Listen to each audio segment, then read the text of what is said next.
आगे हम लोग आज देख लेते हैं मोरालिटी और कोई भी इंडिविजुअल एक्ट कितना अच्छा है कितना बुरा है, ये समझने की थोड़ा बहुत कोशिश कर लेते हैं। एग्जाम्पल के तौर पे, एक बाप अपने बच्चे को पीट रहा है, ठीक है। एक थप्पड़ एक बाप ने अपने बच्चे को मारा। और एक दूसरा केस लीजिए जिसमें एक बच्चे ने अपने बाप को थप्पड़ मारा। दोनों की जो एनर्जी थी बिल्कुल एक समान थी, उतनी ही स्पीड से उतना ही दर्द देने वाला थप्पड़ दोनों ने एक दूसरे को मारा, और तकलीफ भी दोनों को बिल्कुल इक्वल हुई। लेकिन फिर भी अगर आप इसकी हायरार्की डिसाइड करें तो कौन से सिचुएशन को आप ज़्यादा बुरा मानेंगे?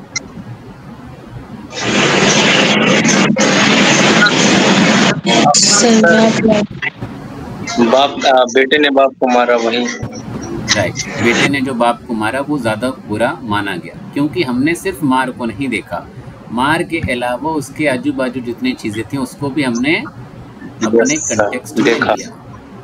ऐसे ही इंडिविजुअल एक्ट या कोई भी एक व्यक्ति विशेष का जो कार्य है वो सिर्फ उस व्यक्ति विशेष का नहीं होता, उसके आसपास कई चीज़ों को देखा जाता है। वो काम उसने क्यों किया, कहाँ किया, किस मकसद से किया, किस इन्वायरमेंट में किया, किस माहौल में किया, वो सारी चीज़ें उसमें आ जाती हैं। जैसे सोशियोलॉजी में हम लोग पढ़ते हैं ना कि शादी जो है इंडिविजुअल के बीच का संबंध पूरे समाज का है ना, क्योंकि उस शादी में हम दहेज भी ले रहे हैं, दे भी रहे हैं। अब वो दहेज क्या है, दुल्हन आई, एक हफ्ते के बाद जुमा के दिन वो सारा सामान निकाल कर है, पूरे मोहल्ले की औरतें आएंगी, वो देखेंगी क्या क्या लेके आई है। समाज का इन्वॉल्वमेंट हुआ। एक ऑलरेडी एक बहू बैठी, दूसरे बच्चे की शादी हुई तो फिर वो आएंगे, मैच करेंगे उस बहू से और इस बहू में, ये वो वाली अच्छी है ज़्यादा या ये वाली ज़्यादा अच्छी है। समाज का इन्वॉल्वमेंट हुआ। हर एक चीज़ में की ढूंढने के वक्त भी अपने ख़ानदान में जो बड़े पापा हैं, चाचा हैं, उनके घर में अगर शादी हो चुकी है तो वो कंपेयर करते हैं कि उनसे कम नहीं पड़नी चाहिए। समाज का इन्वॉल्वमेंट हुआ। तो ये तो शादी एक इंस्टीट्यूशन हो गया ना, समाज का एक हिस्सा है। तो वैसे ही जो भी इंडिविजुअल काम भी हम करते हैं वो सब उसी समाज का हिस्सा हैं। इसलिए हमको कोई काम जो भी हम देख रहे हैं वो सिर्फ काम को देख के किसी इंसान को हम जज नहीं कर सकते जब तक कि उसकी बाहरी परिस्थितियों पर नज़र हम ना डालें। आज का आपका टॉपिक यही है। समझ में आई बात? Yes sir.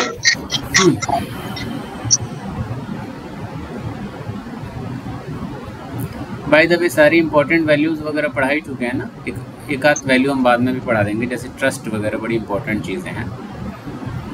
एंगर पढ़ाएंगे, अच्छा एनवी भी पढ़ाएंगे, ईर्ष्या जिसको बोलते हैं, बाद में कभी मौका मिला तो। ग्रीड है लालच, प्राइड है घमंड,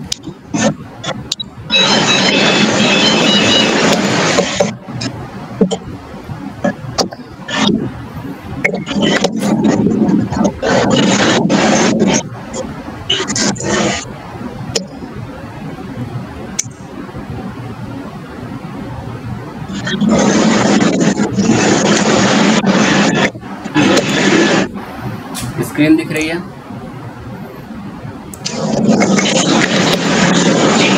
आज का of morality of individual acts. Morality किसको बोलते हैं? नैतिकता। और एथिक्स का मतलब भी क्या होता है? नैतिकता। अच्छा यहाँ पे एक डिफरेंस समझ लीजिए आप लोग। स्क्रीन दिख रही है, थोड़ा सा नेटवर्क का इशू आप लोगों में रहता है। एक बार लेफ्ट होके ज्वाइन करें या? अच्छा वालेकुम अस्सलाम। हाँ, नेटवर्क का इशू रहता है, लेफ्ट होके ज्वाइन करें या फिर रीस्टार्ट कर लें। ठीक है, दोबारा शेयर कर दें। हाँ, तो हम ये कह रहे थे कि एथिक्स का मतलब क्या होता है हिंदी में? नैतिकता, यानी कि हमें क्या करना चाहिए, राइट। मोरालिटी का मतलब भी होता है नैतिकता, यानी कि हमें क्या करना चाहिए, राइट। लिंग्विस्टिक अगर आप स्टडी में जाएंगे, भाषा की जो ब्रांच होती है पढ़ने की, तो उसमें आप पाएंगे कि पर्यायवाची जो शब्द होते हैं या सिनोनिम्स जो होते हैं वो अलग अलग तरीके के होते हैं। कुछ सिनोनिम कंप्लीट सिनोनिम्स होते हैं और कुछ सिनोनिम्स ऐसे होते हैं जो कंप्लीट नहीं होते। एग्जाम्पल के तौर पे, जैसे कि आपने एक वर्ड चूज़ किया स्पीड, ठीक है, स्पीड के लिए आप एक और शब्द का इस्तेमाल करते हैं पेस। आपने एक वर्ड इस्तेमाल किया फास्ट, तेज़ के लिए, एक फास्ट के लिए एक और वर्ड इस्तेमाल कर सकते हैं रैपिड। करेक्ट। ये क्या है? कंप्लीट सिनोनिम है। इनकी मीनिंग में कोई बदलाव नहीं है, आप एक शब्द की जगह दूसरा शब्द इस्तेमाल कर पा रहे हैं। कुछ होते हैं इनकम्प्लीट सिनोनिम्स। एग्जाम्पल के तौर पे हमने कहा गर्ल, तो गर्ल जब हम कह रहे हैं तो इसका मतलब एक बच्चे का कंटेक्स्ट आ रहा है। हमने कहा विमेन, तो इसका मतलब क्या है? एक अधेड़ महिला का जिक्र आ रहा है, राइट। अगर हम कह रहे हैं एक लेडी, तो हम एक औरत का ही जिक्र कर रहे हैं लेकिन सम्मान पूर्वक कर रहे हैं, राइट। हमने कहा एक बॉय यानी कि लड़के का जिक्र आ रहा है। हमने कहा एक मैन यानी कि एक बालिग लड़के का जिक्र आ रहा है। हमने कहा जेंटलमैन यानी कि एक सम्मान पूर्वक किसी का जिक्र हम कर रहे हैं। ये सब भी क्या हैं? सिनोनिम्स हैं। सब का मतलब औरत हो रहा है या एक स्त्री हो रहा है, और मेल के केस में सब का मतलब एक पुरुष हो रहा है, लेकिन हल्का सा डिफरेंस आ रहा है। ये इनकम्प्लीट सिनोनिम है। ऐसे ही दो वर्ड आते हैं इनकम्प्लीट सिनोनिम्स में, वो हैं आपके एथिक्स और मोरालिटी, जिसमें दोनों का ही मतलब क्या है? नैतिकता या नैतिक, यानी कि दोनों ही हमें बता रहे हैं कि हमें क्या करना चाहिए। तो दोनों में डिफरेंस क्या है? बेसिक सा डिफरेंस ये है कि एथिक्स हमें एक रूल्स के तौर पे बताता है कि हमें क्या करना चाहिए, और मोरालिटी हमें रूल्स नहीं दिखाता, वो हमें गाइडलाइंस नहीं देता। हम अपने दिल से सोचते हैं कि हमें क्या करना चाहिए। हमारा सुपर ईगो बेसिकली बता देता है कि हमें क्या करना चाहिए। एग्जाम्पल के तौर पे, आप सड़क पे बाएं तरफ से चल रहे हैं, आपको पता है कि हमें सड़क पे बाएं तरफ से चलना चाहिए। ये क्या है? कोड ऑफ एथिक्स है। एथिक्स के माध्यम से, रूल्स के माध्यम से हमको बता दिया गया कि हमें क्या करना चाहिए। जैसे हमें बताया गया कि हमें माँ बाप की इज्जत करनी चाहिए, ये भी एक रूल है, बेसिकली समाज का एक नॉर्म है, धर्म का एक नॉर्म है, जिसको फॉलो करना ही है। नहीं करेंगे तो आपको पाप और जो भी सज़ा वगैरह मिलनी है वो मिलेगी। ये क्या है? एथिक्स है। कई ऐसी सिचुएशन होती है जहाँ पे हम पर्सनल अपना कुछ ओपिनियन डालते हैं और उसके हिसाब से फैसला करेंगे कि हमें क्या करना चाहिए, वो कहलाता है मोरालिटी। समझ में आई बात? चलिए, तो इसमें ज़्यादा अंदर तक और घुसने की ज़रूरत है नहीं, क्योंकि आपका टॉपिक है नहीं, बस डिफरेंस समझ में आ गया ना। तो ऐसे ही जो भी मोरालिटी के काम हम करते हैं, नैतिकता के काम करते हैं, यानी कि हम इंडिविजुअली कर रहे हैं, वो काम या वैसे कामों का निर्धारण कैसे होता है? तो ऐसे कामों का निर्धारण कई चीज़ों पर डिपेंड करता है। हम एक तरफा देख के किसी भी इंसान को अच्छा या बुरा नहीं कह सकते। और सबसे बड़ी बात यह है कि कोई भी काम अपने आप में न तो पूरी तरीके से मोरल है, न पूरी तरीके से इमोरल है। यानी कि कोई भी काम अपने आप में न पूरी तरीके से नैतिक है, न पूरी तरीके से अनैतिक है, जब तक कि हम उसको सामाजिक परिप्रेक्ष्य में ना रखें या सोशल कंटेक्स्ट में ना रखें। आप अपने बंद कमरे में गाली दे रहे हैं, वो आपका और अल्लाह का या ईश्वर के बीच का मामला है ना। समाज में आपकी छवि पे कोई फर्क पड़ा? नहीं पड़ा। आप 20-20 गाली दीजिए बंद कमरे में, कुछ फर्क पड़ा? नहीं पड़ा। वही काम आप पब्लिक में 4 लोगों के सामने आके कर दीजिए, फर्क पड़ जाएगा? पड़ेगा। तो कोई भी काम अच्छा या बुरा तब होता है जब हम उसको सोशल कंटेक्स्ट में देखते हैं, क्योंकि सोशल कंटेक्स्ट में देखने का मतलब क्या है कि हम वहाँ के कल्चर को भी नज़र में रखेंगे, वहाँ के रिलीजन को भी नज़र में रखेंगे, वहाँ के नॉर्म्स को भी नज़र में रखेंगे। जैसे कि दहेज देना और लेना एक बुरी बात है, और आजकल तो माशाल्लाह बहुत से लोगों के माइंड एनलाइटेंड हो गए हैं, लोगों को समझ थोड़ा थोड़ा आ रहा है कि हाँ नहीं लेना है, नहीं देना। लेकिन अभी भी बहुत सी ऐसी जगह है जहाँ पे ये चीज़ें बहुत ज़्यादा हैं। यहाँ तक कि पूरे गांव का कल्चर ही वही है कि दहेज लेना और देना एकदम कंपलसरी, लगभग ज़रूरी है। तो ऐसे गांव में अज्यूम करिए कि आपकी आपकी नहीं, ठीक है, किसी की शादी हो गई और आपने दहेज नहीं दिया, तो उस समाज की नज़र में आप क्या बन गए? बहुत बुरे बन गए, बहुत बेकार बन गए, है ना? जबकि आपने कुछ बेकार काम नहीं किया, आपने दहेज नहीं दिया, जो कि बहुत बुरी चीज़ है, आपने नहीं दिया, तो आपने अल्टीमेटली तो अच्छा काम किया। लेकिन जब उस समाज के कंटेक्स्ट में हमने उस काम को देखा, तो वही काम क्या बन गया? बुरा बन गया। समझ में आई बात?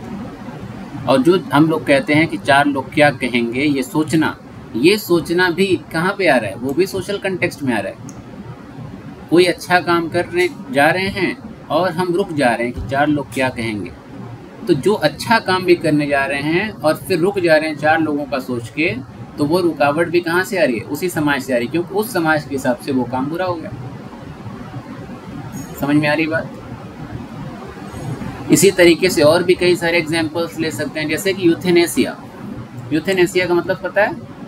यूथेनेसिया को बोलते हैं इच्छा मृत्यु। इच्छा मृत्यु जैसे भारत में और जो रिलीजन है, इस्लाम हो गया, हिंदुइज्म हो गया, और भी जितने रिलीजन्स हैं, उसमें यूथेनेसिया को गलत माना जाता है। और गलत मानने का रीज़न क्या है? कि जो ज़िंदगी है वो हमारी नहीं है, अपने से नहीं आ गए हम। जिसने हमें ज़िंदगी दी, जिसने हमें दुनिया में भेजा, उस ज़िंदगी को ख़त्म करने का अधिकार भी उसी के पास है। इसलिए यूथेनेसिया को गलत माना जाता है। तो हमारे समाज में बताइए, कोई यूथेनेसिया की बात करे तो उनको बुरी नज़र से देखा जाएगा।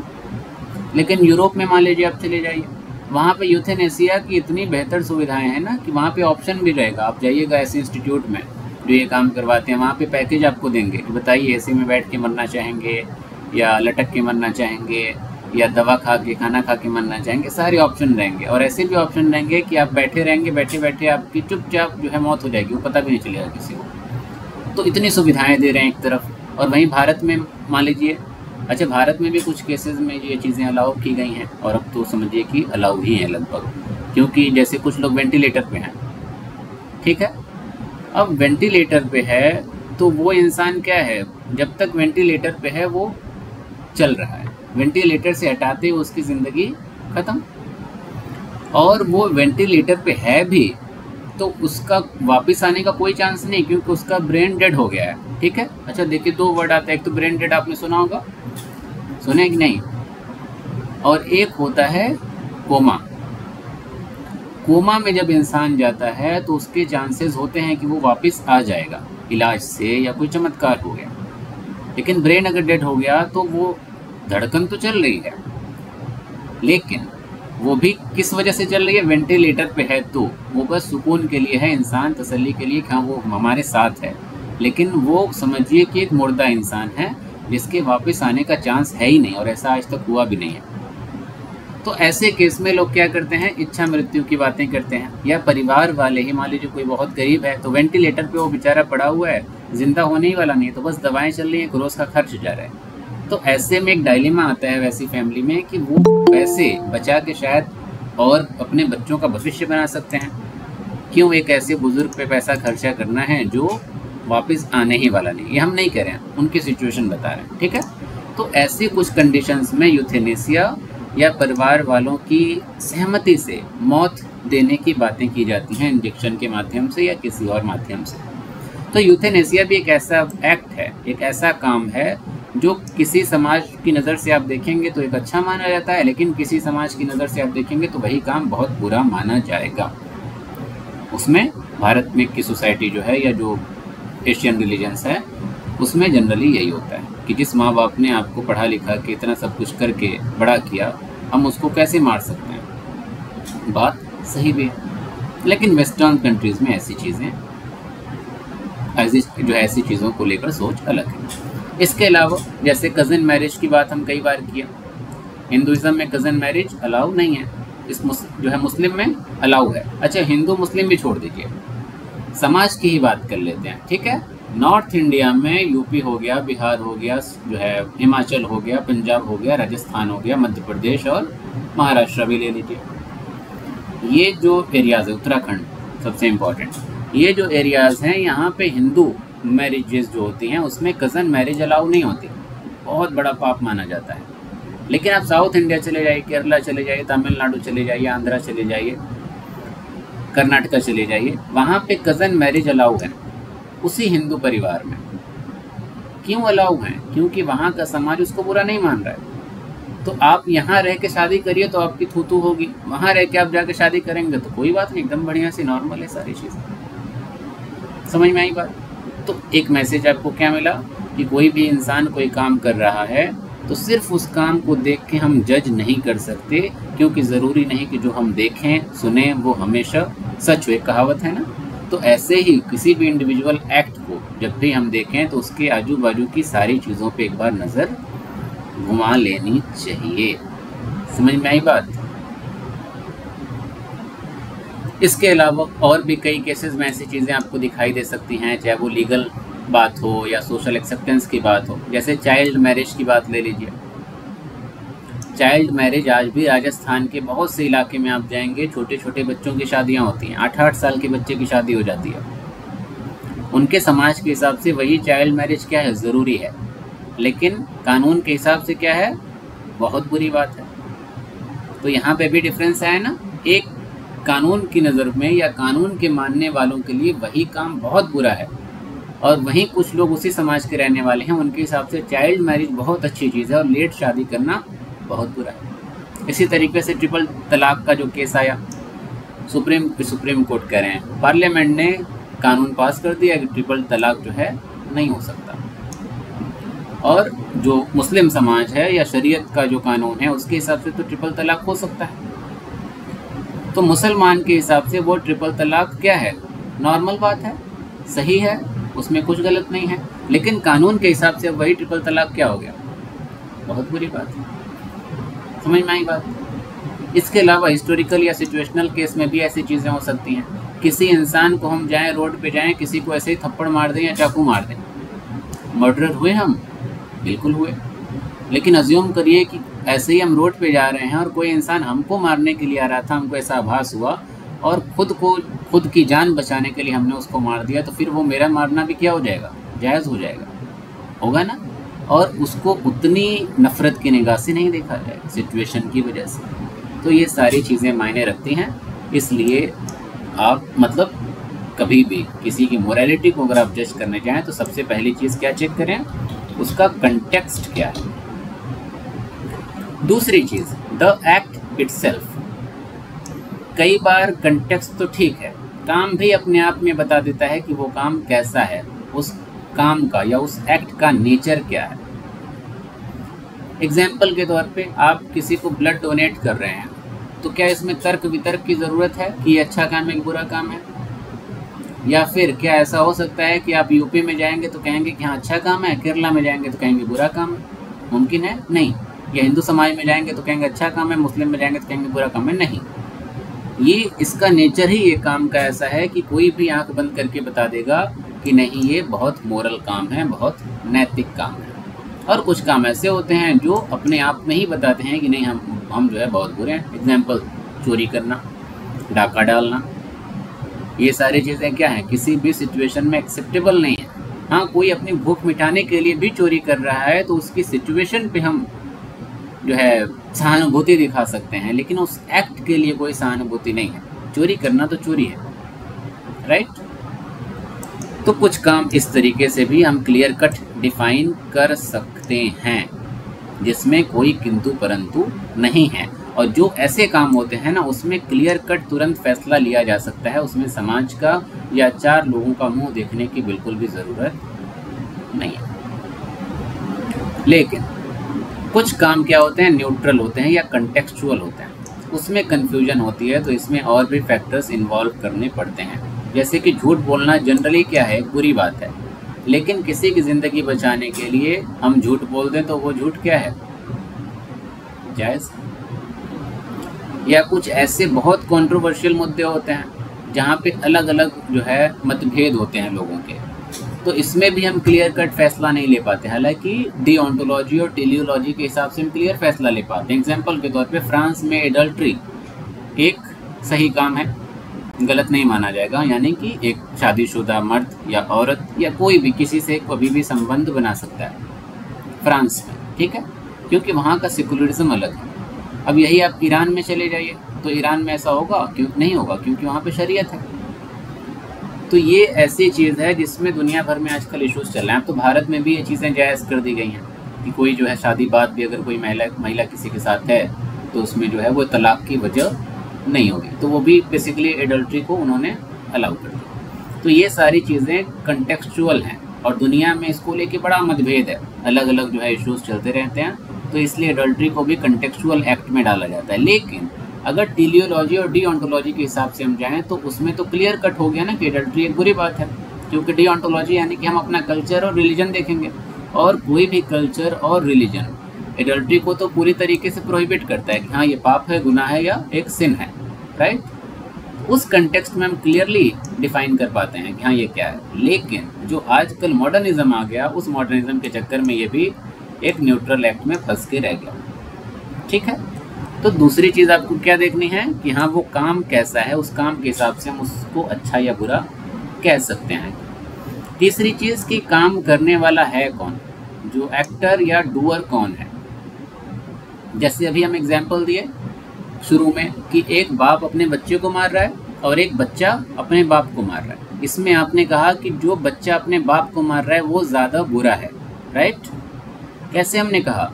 क्योंकि हमने देखा कि किसने किसको मारा, यहाँ पे कर्ता कौन है। तो कर्ता जब देखा हमने कि कर्ता बच्चा है, तो एक बच्चा अपने बाप को कैसे मार सकता है, इस बेसिस पे आपने फटाक से कह दिया कि ये वाला केस ज़्यादा बुरा है, राइट। इसके अलावा दूसरा भी आपने इसमें पहलू देखा, अब देखा नहीं देखा अलग बात है, बट देखने का क्या था, वो ये कि जिस बाप ने अपने बच्चे को मारा उसकी नीयत अपने बच्चे का कत्ल करना नहीं है, ज़रूर उसने कुछ गलती की है।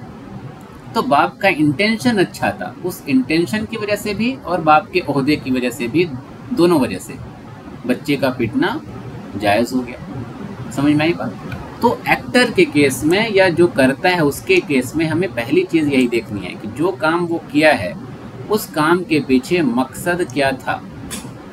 एग्जाम्पल के तौर पे हम जैसे अभी कह रहे हैं ना कि हम रोड पे जाएं, किसी के पेट में चाकू डाल दें, ये क्या है? मर्डर है ना। या अब वो चाकू ज़बरदस्ती डाल दें या उसको प्यार से हम उसका पेट काट दें, दोनों ही क्या है? गलत है। लेकिन यही काम आप ऑपरेशन थिएटर में एक डॉक्टर कर रहा है, वो भी वही औजार लिया है, थोड़ा अलग है मतलब, लेकिन वो भी पेट काट रहा है, दोनों में काम सेम हो रहा है। लेकिन डॉक्टर का पेट काटना या सर्जरी करना इंटेंशन अलग अलग है। मेरा काम था नुकसान पहुंचाना, डॉक्टर का काम था जान बचाना। इसलिए वो डॉक्टर का एक्ट क्या हो गया? अच्छा हो गया। मेरा किया हुआ काम क्या हो गया? पूरा हो गया। अज्यूम करिए कि जैसे हम लोग बकरीद पे कुर्बानियाँ करते हैं, बकरीद पे कुर्बानी करना हमें खलता नहीं है उतना, मतलब ठीक है अजीब लगता है, जैसे हमारे चेहरे आप देख रहे हैं चिल्ला रहे थे, लेकिन वो हमारे लिए उतना गिल्ट नहीं पैदा करता है क्योंकि वो हमारी आस्था से जुड़ा हुआ है ना। लेकिन अज्यूम करिए जैसे हम ही लोग मान लीजिए काटते हैं ना, हम भी रास्ते में जा रहे हैं, किसी को देखें कोई बच्चा ही है या कोई लड़का है किसी ऐसे ही जानवर को मार रहा है, कुत्ते को मार रहा है, बिल्ली को मार रहा है या एक बकरे को मार रहा है, तो हमें देख के दुख होता है, चुभता है, क्योंकि वो उसको हर्ट करने की नीयत से ही मार रहा होता है। कोई कई ऐसे जो है नालायक बच्चे होते हैं, लोग होते हैं, वो ऐसे ही मार के निकल जाते हैं। अभी एक वीडियो हम देख रहे थे पिछले साल, एक लड़की थी, वो अपने घर में एक कुत्ता पाली थी, बड़ा भयानक भयानक कुत्ते आते हैं ना, अलग अलग ब्रीड के आते हैं, बड़े भयानक कुत्ते। तो उसके सोसाइटी में जैसे जो मोहल्ले के कुत्ते होते हैं ना, आवारा कुत्ते, तो सबके घर के आसपास होते हैं ना इक्का दुक्का, और बड़े जो है करीबी भी होते हैं। तो वो जो महिला थी वो अपने मोहल्ले के या सोसाइटी के जो कुतिया थी, ठीक है, उससे बहुत परेशान थी क्योंकि बहुत भौंकती थी। तो वो क्या कि अपने पालतू कुत्ते को जो खुद खूंखार था उसको लेकर आई और उस कुत्ती को जो है या उस कुत्ते को वहीं पे दोनों को भिड़वा दी, और इसका कुत्ता जो है उसको नोच नोच के मार दिया, पूरा खून गिर रहा था। वो जो थी मतलब जो मोहल्ले वाली कुतिया थी वो चिल्ला रही थी, और वहाँ पे जितने आदमी थे पूरी सोसाइटी के वो भी चिल्ला रहे थे कि ऐसा मत करो, लेकिन वो नहीं सुन रही थी और वो खुद अपने हाथ में लेके उसको मरवा रही थी। अब बताइए ऐसा दिमाग किस तरीके का है ना, कि मतलब वो हो कैसे रहा है, वो तो हमारा दिमाग घूम गया।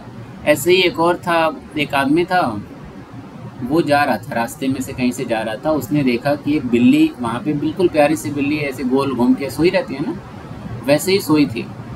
और वो आदमी देखा उस बिल्ली को, ये हमको लगा शायद वो नॉर्मली जाएगा, लेकिन वो गया अपने कार्ड से, उसने पता नहीं क्या निकाला, कुछ डंडा था या रस्सी क्या था, वो गया और उसको मतलब खींच के वहीं पे मारा, और कुछ किया भी नहीं, मार के उसके बाद वापस डंडा रख के वो वापस आगे चला।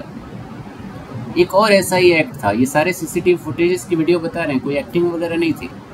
वहाँ पे ऐसे ही एक और बिल्ली थी, बहुत प्यार से सोई थी, वो आदमी गया और उसकी मतलब गर्दन पे कूद गया और वो वहीं तड़प गई बिल्ली जो थी।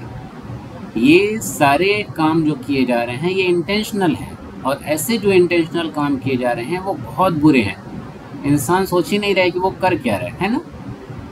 तो इंटेंशन बहुत मायने रखता है, दोनों ही केस में, नेगेटिव भी है और पॉजिटिव भी है। कई बार होता है कि हम अनइंटेंशनली किसी को तकलीफ दे देते हैं, लेकिन सामने वाला हमें जज करने लगता है। इस केस में भी समझने की ज़रूरत है, कई बार अनइंटेंशनली हम किसी को हर्ट कर देते हैं, किसी को गलती से हमसे चोट लग जाती है, या कभी कभी गुस्से में इंसान ना चाहते हुए कुछ गलत बोल जाता है।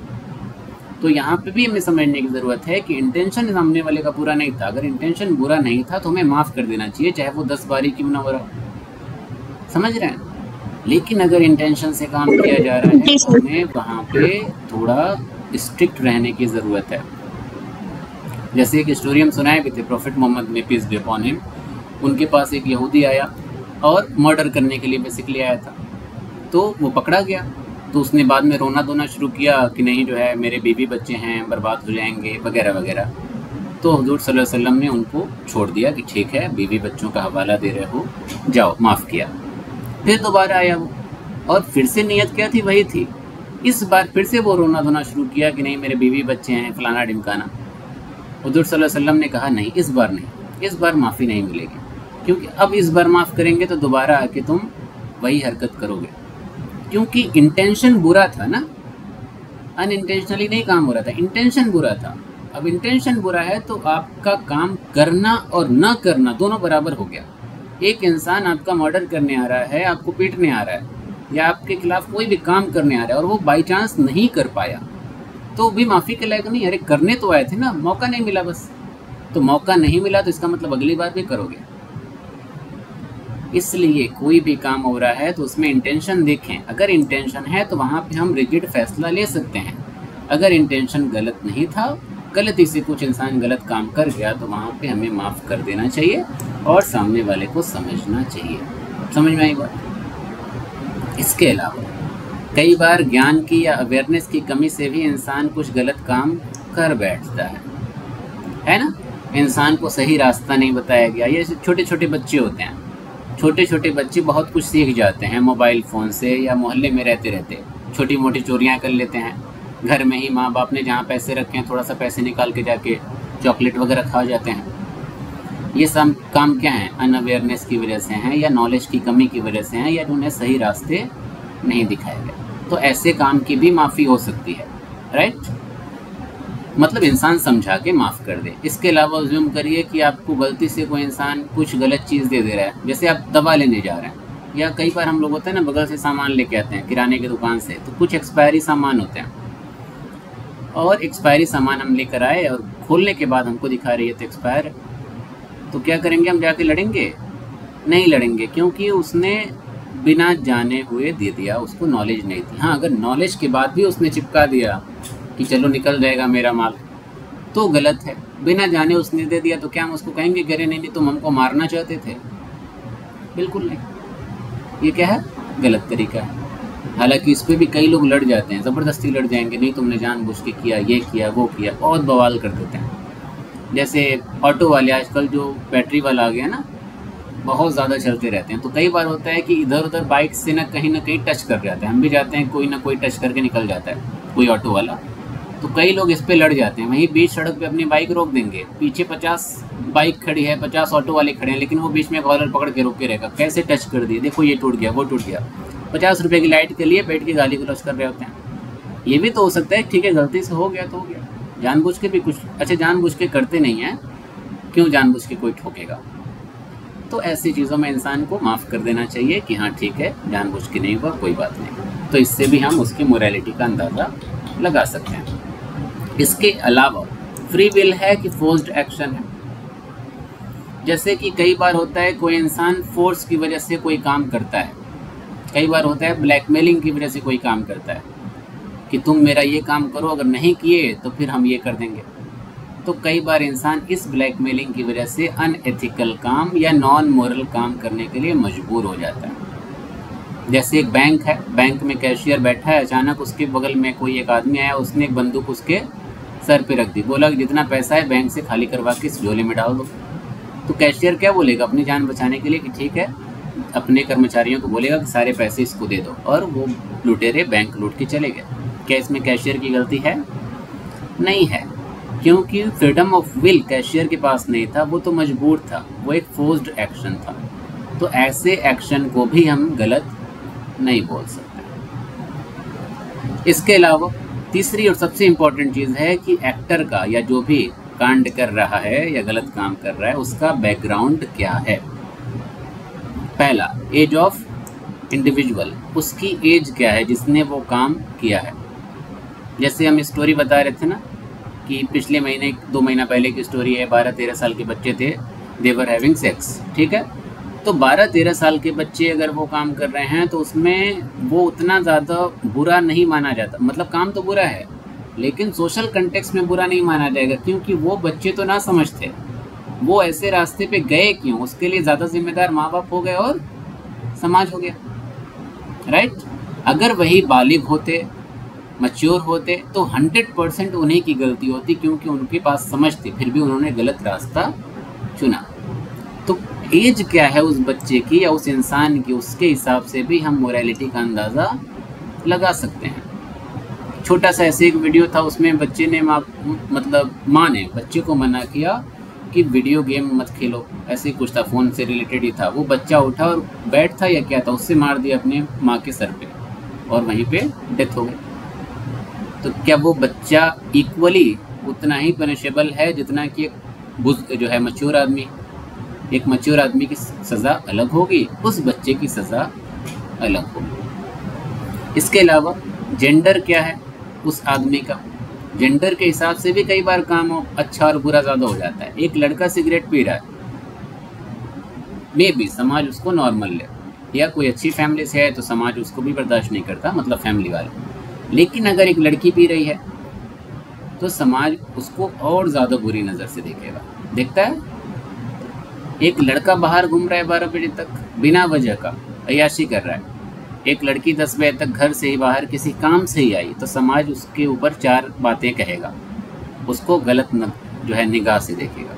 ये फ़र्क क्यों आ रहा है? जेंडर का है। मेरा अगेन यहाँ पे ये मतलब नहीं है कि सिगरेट पीना लड़कियों को भी अलाउ कर दो, अरे किसी को भी अलाउ मत करो, दोनों बंद करो।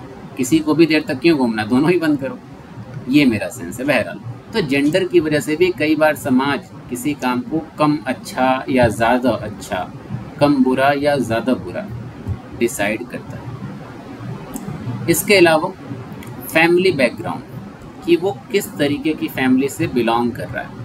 अच्छा, इसका कई बार पॉजिटिव इम्पैक्ट भी होता है, कई बार नेगेटिव इम्पैक्ट भी होता है। जैसे एक ऐसा इंसान जो चोरी किया बिल्कुल गरीब परिवार से है, तो कई बार उसके फैमिली बैकग्राउंड की वजह से उसकी चोरी को लोग उतना बुरा नहीं मानते हैं कि हाँ बेचारा परेशान हाल है और अपने घर वालों का पेट पालने के लिए वो चोरी किया मजबूरी में। लेकिन अज्यूम करिए कि वो ठीक ठाक फैमिली से बिलोंग करता है, लेकिन खुद उसको शराब पीने की आदत है और पियक्कड़ बने के चक्कर में वो चोरियां करते हुए फिर रहा है, तो उसका कांड और ज़्यादा बुरा माना जाएगा। समझ में आ रही बात? इसी तरीके से एजुकेशन मायने रखता है, इसी तरीके से फाइनेंशियल जो सिचुएशन है वो भी मायने रखती है, या वो इंसान पागल है या उसकी दिमागी हालत कैसी है, क्या उसको कोई बीमारी है वगैरह वगैरह, ये सारी चीज़ें देखनी चाहिए। उसके बाद ही हम नैतिकता का सही तरीके से पता लगा पाते हैं। तो कितनी चीज़ें हो गई? पहली चीज़ सोशल कंटेक्स्ट आप देखेंगे किसी भी काम को या किसी भी इंसान के द्वारा किए गए काम को जज करने से पहले। दूसरा आप देखेंगे कि वो काम जो किया गया है वो काम अपने आप में कैसा है, अच्छा है कि बुरा है। और तीसरी चीज़ आप देखेंगे कि जिसने ये काम किया है वो कौन है और उसकी हालत कैसी है। और चौथी चीज़ आप देखेंगे दी ऑब्जेक्ट। आपने ये तो देख लिया इसके नज़रिए से जिसने कांड किया है, जिसके ऊपर किया गया वो काम, जिसके साथ वो गलत हरकत की गई, जिसके साथ बुरा किया गया, उसके नज़रिए को भी समझना ज़रूरी है। एग्जाम्पल के तौर पे जो विक्टिम है उसकी सिचुएशन कैसी है। एग्जाम्पल के तौर पे आप एक ऐसे लड़के को मारिए जिसकी उम्र 18 साल है, उसने चोरी की और आप बेरहमी से पीट रहे हैं, और एक 6 साल का लड़का है जिसने चोरी की, वही चोरी की, और आप भी उसको वैसे ही इक्वली पीट रहे हैं क्योंकि चोरी समान थी। इसमें कौन सा काम ज़्यादा बुरा माना जाएगा? जाहिर सी बात है बच्चे का काम, मतलब बच्चे को पीटना वो ज़्यादा बुरा माना जाएगा, वो कमज़ोर है ना। जब हम वीक को हर्ट करते हैं, डिफेंसलेस जो इंसान है उसको हर्ट करते हैं, तो वो हमारी ताकत नहीं है, वो हमारा घमंड है। हक बात तो तब है, जायज़ तो तब है जब हम अपने से बड़े जो हैं और गलत करें तो उन पे भी आवाज़ उठा के दिखा दें। नेता लोग यहाँ पे कुछ कर नहीं पाते और नेता पे कभी आवाज़ उठाते ही नहीं हैं। गांधी जी जो सब करके चले गए उनको आके गालियाँ देते रहते हैं, नेहरू जो सब करके चले गए उनको आके सुनाते रहेंगे। हिम्मत है तो जो जिंदा है उनको सुना के दिखाओ, जिस नेता को हमने MP MLA बना दिया उनको सुना के दिखाए। कुछ नहीं होता है ना, क्योंकि कमज़ोरों को ही निशाना बनाया जाता है, कमज़ोरों को ही तकलीफ़ दी जाती है जनरली। तो ऐसी तकलीफ़ ज़्यादा बड़ी मानी जाती है कि जिसके पास तो कुछ था ही नहीं उसको पीट रहे हो, जिसके पास कुछ है थोड़ा उस पर हाथ लगा के दिखाओ। तो पहली चीज़ क्या है कि विक्टिम की स्थिति या सिचुएशन क्या है। इसके अलावा और भी कुछ एग्जाम्पल जैसे कि लिए जा सकते हैं, जैसे अच्छा यहाँ पे लिखे भी है रेप केस का। जैसे एग्जाम्पल, एक रेप हुआ, एक मान लीजिए 10 साल की आजकल तो 7 साल 10 साल की बच्चियों का भी रेप सुनाई देता है ना, 15 साल 20 साल छोटी छोटी बच्चियों का। तो एक 10 साल की बच्ची का रेप लीजिए और एक 30 साल की लड़की का रेप लीजिए, कौन सा रेप बुरा माना जाएगा? जाहिर सी बात है 10 साल वाला ज़्यादा बुरा माना जाएगा, दोनों ही बुरा है, लेकिन हम उस एज की वजह से उसको और बुरा मान रहे हैं। तो विक्टिम की कंडीशन देख के, विक्टिम की सिचुएशन देख के हमने अगेन सेम काम को ज़्यादा बुरा और कम बुरा में डिफ्रेंशिएट कर दिया। इसके अलावा विक्टिम की कई बार सहमति भी होती है गलत कामों में, तो जिस काम में विक्टिम की सहमति हो उस काम को हम बुरा कम मानते हैं। जैसे कि किसी के साथ कोई मोलेस्टेशन हुआ, ज़बरदस्ती हुई, रेप हुआ, इसको हम बुरा मान रहे हैं, राइट। अब वही काम किसी कैट हाउस में हो रहा है या किसी कोठे पे बेसिकली हो रहा है, तो उसमें दोनों पार्टी सहमत है ना उस काम के लिए, लड़की भी और लड़का भी, वो पैसे पे कर रहा है। तो ऐसे काम को उतना अनैतिक नहीं माना जाता, उसको तो सरकार से भी परमिशन है, काम दोनों में सेम हो रहा है, लेकिन सिर्फ डिफरेंस किसका आ रहा है कि एक में सहमति है दूसरे में सहमति नहीं है। तो अगर सहमति है तो समाज की नज़र में वो काम उतना बुरा नहीं माना जाता, एक चीज़ ये भी है। इसके अलावा benefits versus harms to the object, तकलीफ ज़्यादा हो रही है या फ़ायदा ज़्यादा हो रहा है, इसका तो एक खूबसूरत एग्जाम्पल ले सकते हैं, कई बार हम दिए भी रिश्तों का एग्जाम्पल। जैसे कि प्यार में बहुत ज़्यादा इंसान डूबा है या कोई रिश्ता बहुत ज़्यादा मजबूत है तो पॉजिटिवनेस बहुत ज़्यादा आ जाती है ना। तो वही पॉजिटिवनेस अच्छी और बुरी दोनों है। जब वो पॉजिटिवनेस हद से ज़्यादा बढ़ जाए तो वही काम हमारे लिए क्या हो गया, इमोरल हो गया या हार्मफुल हो गया ऑब्जेक्ट के लिए। जब पॉजिटिवनेस ठीक ठाक है, पॉजिटिव है, हल्की सी जेलसी है, तो वो बेनिफिशियल होता है, रिश्ता और मजबूत होता है। आजकल जैसे होता है ना रील में आपने देखा होगा, बाबू ने खाना खाया ये वाला, या तुमने नहीं खाया तो मैं भी नहीं खाऊंगा, होता है। अब ये इसका इस्तेमाल अगर मान लीजिए अच्छे काम के लिए हो रहा है, जैसे माएँ भी ऐसा काम करती है ना, बच्ची या बच्चे ने खाना नहीं खाया वो कहेंगे नहीं खाओ उसके बाद हम खाएंगे। तो ऐसा रिलेशनशिप में भी मान लीजिए कोई कर रहा है तो कुछ हद तक जस्टिफाइड है कि हाँ बस इंसान ब्लैकमेल कर रहा है इमोशनल। कुछ लोग बड़े सीरियस हो जाते हैं, तुम नहीं खाए तो हम भी नहीं खाएंगे, और वो नहीं खाएगा 3 दिन भी। तो ये पॉजिटिवनेस या ये प्यार अल्टीमेटली हार्म कर रहा है, सामने वाले को नुकसान पहुंचा रहा है। इस तरीके की पॉजिटिवनेस का क्या फ़ायदा, वो इंसान को करीब थोड़ी करी या कोई फ़ायदा नहीं दे रही, बल्कि उसको जो है टॉर्चर कर रहा है इंसान। हर चीज़ में जो है ये करना है वो करना है, या ऐसे नहीं करना है वैसे करना है। तो बेनिफिट से ज़्यादा अगर हार्म हो गया है तो वो काम भी अल्टीमेटली क्या हो जाता है, इमोरल हो जाता है या बुरा माना जाने लगता है। या जैसे एग्जाम्पल के तौर पे सरकार टैक्स लगाती है, ठीक है, अब टैक्स अज्यूम करिए ज़रूरत है ना सरकार की, बिना टैक्स के सरकार चलेगी कैसे, बिना टैक्स के सरकार पढ़ाई कैसे करवाएगी, क्योंकि टैक्स से जो पैसे आते हैं वही तो बजट पास होता है फिर, और अलग अलग जगह खर्च किया जाता है। तो लिमिटेड अगर ठीक ठाक टैक्स है तो बेनिफिशियल है, मतलब जनता जहाँ तक खुश है। जैसे ही वो टैक्स ज़रूरत से ज़्यादा बढ़ा दिया जाएगा, जनता यानी कि ऑब्जेक्ट को तकलीफ होने लगेगी, और जैसे ही तकलीफ होना शुरू हुई, हार्म होना शुरू हुआ, तो वही काम क्या हो गया, वही टैक्स क्या हो गया, बुरा हो गया। समझ में आई बात? तो चौथी चीज़ क्या हुई, आपका ऑब्जेक्ट या जिस पे वो काम किया गया। पांचवी चीज़ क्या है, कॉन्सिक्वेंसेज ऑफ द एक्ट, जो भी काम किया गया उसका अंजाम क्या हो रहा है। तो अंजाम से भी हम किसी काम को अच्छा और बुरा कह सकते हैं। जैसे कि short term versus long term effect में हम देख सकते हैं। जैसे एग्जाम्पल के तौर पे हम मान लीजिए स्टूडेंट हैं हम सब, और 4-4 घंटे हम अपने दोस्तों के साथ घूमते हैं, एंजॉय कर रहे हैं, कुछ गलत काम भी नहीं कर रहे हैं। मान लीजिए ऐसे ही नदी के किनारे, पहाड़ों पे, पेड़ के नीचे बैठे हुए हैं, नेचर का मज़ा ले रहे हैं, कुछ गलत नहीं है।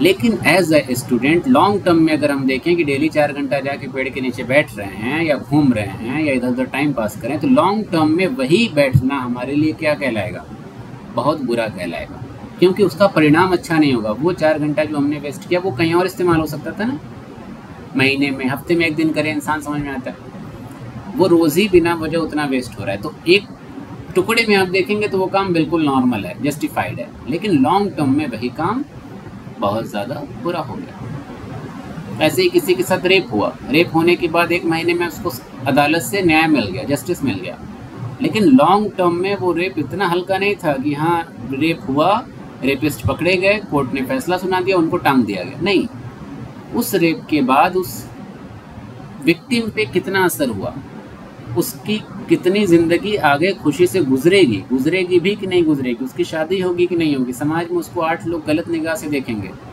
इसी में कुछ कमी रही होगी, इसी ने ऐसा कुछ किया होगा, ऐसा भी होता है ना। तो वो जो ट्रॉमा है ना बाद का, वो ज़्यादा बुरा है। तो लॉन्ग टर्म में वो ट्रॉमा इतना तकलीफ दे रहा है, तो वो मान लीजिए हल्का सा ही मोलेस्टेशन हुआ हो सकता है उस रेप से उतनी तकलीफ उस लड़की को ना हुई हो जितना उसके बाद उसको झेलनी है, राइट।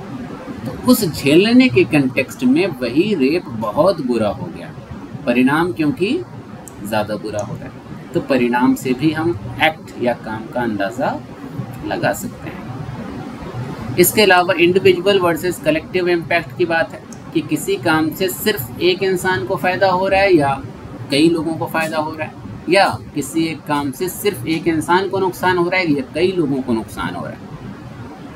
कुछ काम ऐसे होते हैं जो हमारे तक सीमित होते हैं, लेकिन कुछ काम या कुछ फैसले ऐसे होते हैं जो हमारे साथ साथ कई लोगों को प्रभावित करते हैं। अब अगर ऐसा कोई काम हम कर रहे हैं जो कई लोगों को प्रभावित करेगा तो डेफिनेटली वो ज़्यादा बुरा माना जाएगा, ठीक है। जैसे कि कोई लड़का सिगरेट पी रहा है अकेले में अपने रूम में, या कोई ऐसा खोपचा पकड़ के जो है सिगरेट पी रहा है, अपना पिया, पी के वापस आ गया, लेकिन वही काम वो क्या करने लगे, अपने मोहल्ले के जो है चबूतरे पे बैठ के पीने लगे, और वहाँ पे 5 साल, 6 साल, 8 साल, 10 साल, 12 साल, 15 साल के बच्चे उसको सिगरेट पीते हुए देख रहे हैं, रोज़ देख रहे हैं। देखते देखते में भी उनके मन में भी आया कि हम भी ट्राई करते हैं, और करते हैं ऐसा बच्चे। तो हमारे उसी एक्ट से 8 लोगों पे और नुकसान होने वाला है या इम्पैक्ट पड़ रहा है। उस इम्पैक्ट की वजह से वही सिगरेट पीना और ज़्यादा बुरा हो गया। अकेले में पीता तो शायद उतना ज़्यादा बुरा नहीं होता। समझ में आई बात? इसके अलावा लास्ट बट नॉट लीस्ट, वो काम जो किया गया वो रिवर्सिबल है या इरिवर्सिबल है। जैसे हमने किसी को बुरा भला खरी खोटी सुना दिया।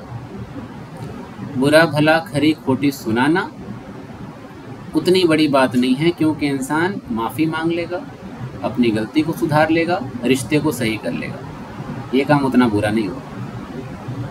वहीं हम किसी को मारने की कोशिश कर दें एकदम, तो जब मारने की कोशिश कर देंगे, मर्डर की कोशिश कर देंगे, तो वो इंसान दोबारा हम पे यकीन नहीं करेगा, वो इरिवर्सिबल हो गया। या फिर खरी खोटी ऐसे ही गुस्से में सुना देना। अच्छा, एक और क्लोज एग्जांपल ले लेते हैं ना। खरी खोटी ऐसे ही गुस्से में सुना देना, पर्सनली बातचीत हो रही है, और वही खरी खोटी आप 4 लोगों के सामने सुना दीजिए, उस इंसान के बारे में बुरी बुरी बातें बोल दीजिए, तो वो काम इरिवर्सिबल हो गया, क्योंकि आपके साथ साथ 4 लोगों ने और उस बात को सुना, वो 4 और जगह 4 लोगों को बताएंगे, तो वो अफवाह या वो इल्ज़ाम फैलता जाएगा। अब जब इल्ज़ाम फैल जाएगा ना किसी के बारे में, गलत जो है र्यूमर्स जो होते हैं, फॉल्स एक्यूजेशंस होते हैं, वो फैल जाएंगे, तो वापस इज्जत कमाना वो बहुत ज़्यादा मुश्किल हो जाता है। तो अगर ऐसे इरिवर्सिबल हार्म किए गए हैं या ऐसे नुकसानात किए गए हैं, तो उन नुकसानों को ज़्यादा बुरा माना जाएगा। समझ में आई बात? इसीलिए इसी केस में हम बार बार कहते हैं कि कभी भी किसी इंसान के बारे में हम कुछ बुरा सुने तो यकीन ना करें, भले ही वो सच क्यों ना हो, और किसी इंसान के बारे में कुछ अच्छा सुने, भले ही झूठ हो, तो हम उस पर यकीन कर लें, उसको मान लें, क्योंकि उसको मानने में कोई बुराई नहीं होने वाली। इसी तरीके से किसी की कुछ बुराई हो तो वो जाके ऐसे ही किसी को सुनाए नहीं, किसी को बताए नहीं, क्या पता वो बात झूठ हो, और सच भी हो तो हम क्यों जाके 4 जगह बताएं। हाँ, कुछ बात निकल के इंसान कह देता है ना, बात निकली, बात में इंसान कुछ बात कह देता है, ऐसे ही इधर उधर जाके कुछ सुनाने का कोई फ़ायदा है नहीं है, और अपने आप में ये एक बड़ा सा गुनाह भी। तो बात समझ में आई? कितनी चीज़ें आपने पढ़ी? पहला आपने पढ़ा कि उसको सोशल कंटेक्स्ट में रखिए, सोशल कंटेक्स्ट में रख के, सामाजिक परिप्रेक्ष्य में रख के आप देखिए कि वो काम जो है सही है कि गलत है। दूसरा आपने पढ़ा कि वो काम अपने आप में अच्छा है कि बुरा है, इसको चेक करिए। तीसरा आपने पढ़ा कि जो काम जिसने किया है उसका बैकग्राउंड क्या है, उसकी कंडीशन क्या है। चौथा आपने पढ़ा कि जो विक्टिम है या जो ऑब्जेक्ट है उसकी हालत कैसी है, उसकी सिचुएशन कैसी है। और पांचवा आपने पढ़ा कि जो काम किया गया उसका परिणाम क्या हो रहा है, उसके हिसाब से आप चीज़ों को देखिए। समझ में आई बात? और जो डिसीजन मेकिंग के क्लास में आपने पढ़ा, डिसीजन मेकिंग में भी लगभग यही चीज़ें बताई गई थी कि कभी भी कोई फैसला लेना हो ना, तो ऐसे ही आप देखें कि काम क्या है, इशू क्या है, उस इशू में इन्वॉल्व कौन कौन लोग हैं, किस पे कितना इम्पैक्ट पड़ने वाला है, मेरा ये फ़ैसला, अगर हमने इस फैसले को लिया तो ये फ़ैसला हमको कहाँ लेकर जाएगा, नहीं लिया तो कहाँ लेकर जाएगा, उसके प्रोज एंड कॉन्स क्या क्या हैं। इसी तरीके से सारी चीज़ें की जाती हैं और इंसान फैसला सही तरीके से ले पाएगा। वही चीज़ लगभग यहाँ पे भी है। कोई भी इंसान बुरा काम कर रहा है तो ये पांचों चीज़ों को, पांचों पैरामीटर्स को आपको अपनी नज़र में रखना होगा। इन 5 पैरामीटर्स से मामला गुजार के उसके बाद हमें किसी नतीजे पर पहुँचना है। समझ में आ गई बात? ठीक है, तो इस चैप्टर में इतना ही है। बाकी कल हम लोग, सैटरडे है, कल फिलॉसफी का कुछ पार्ट हम लोग पढ़ लेंगे, ठीक है?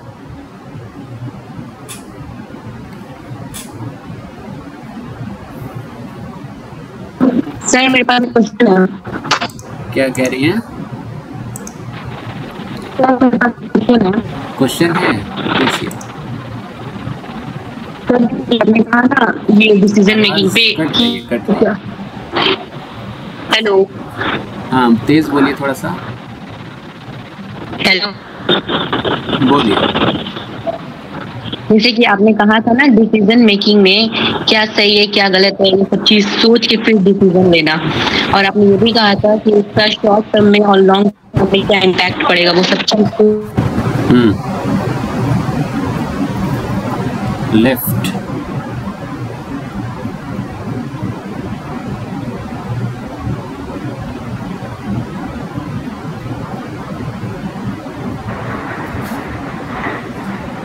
सर क्लास खत्म हो गया, मैं जा सकती हूँ? हाँ ठीक है। ठीक है, अस्सलाम वालेकुम। वालेकुम अस्सलाम।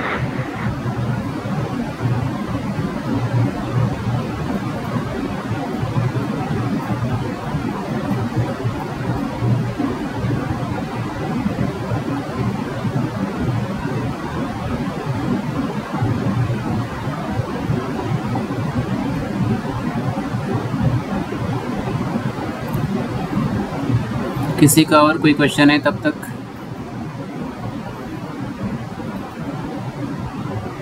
समझ में आई क्लास की नहीं आज की, ये बताइए। हाथ ऊपर करें।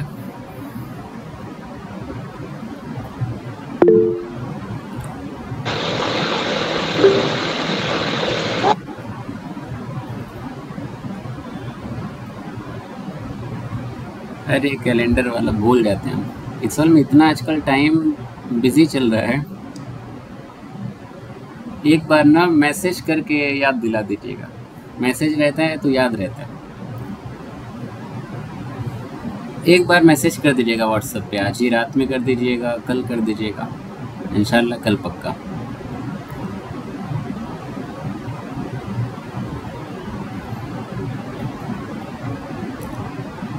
असल में इतना वो रहता है ना, भागा दौड़ी आजकल, और सारा बड़ा दिक्कत होती है मैनेजमेंट में। हाँ, तो 7 लोगों को समझ में आया, नाजिया, सुमैया, नसीरुद्दीन, उमरा, इतने लोगों को समझ में नहीं आया क्लास आज का।